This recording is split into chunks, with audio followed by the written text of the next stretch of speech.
ఇద్దరు కూడా భార్య భర్తలు. థామస్ అన్న ఒక రకంగా నా ద్వారానే రక్షణ పొందారు. మరి థామస్ అన్న సలోమి ఇద్దరు కూడా సంతగేటు ప్రాంతంలో ఉన్నప్పుడు కూడా ప్రార్థనకు వచ్చేవాళ్ళు. వాళ్ళు మరి వారిద్దరి కొరకు కూడా మీరు ప్రార్థన చేయండి. ఆయన చనిపోయి సమాధిలో ఉన్నాడు.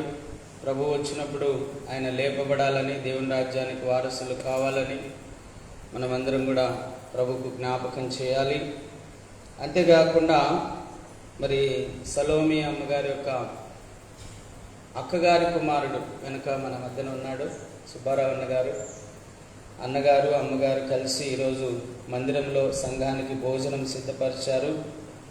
దేవుని మందిరంలో ఆహారం ఉండునట్లుగా చేయడం అనేది ఒక గొప్ప ఆశీర్వాదం. దేవుని మందిరంలో ఆహారం ఉండునట్లుగా చేయడం అనేది గొప్ప ఆశీర్వాదం. ఎంత ఆశీర్వాదం అంటే ఆకాశపు వాకిళ్ళు తెరవబడతాయంట.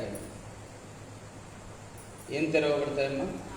ఆకాశపు వాకిళ్ళు తెరవబడి పట్టజాలనంత విస్తారమైన దీవెనలతో నింపబడతారంట. ఎక్కడ రాయబడింది ఆ మాట? మలాకి 3:10 రాయబడింది.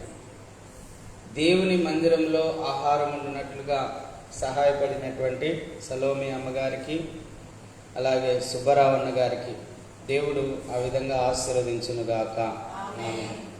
ఇంకా ఎవరైనా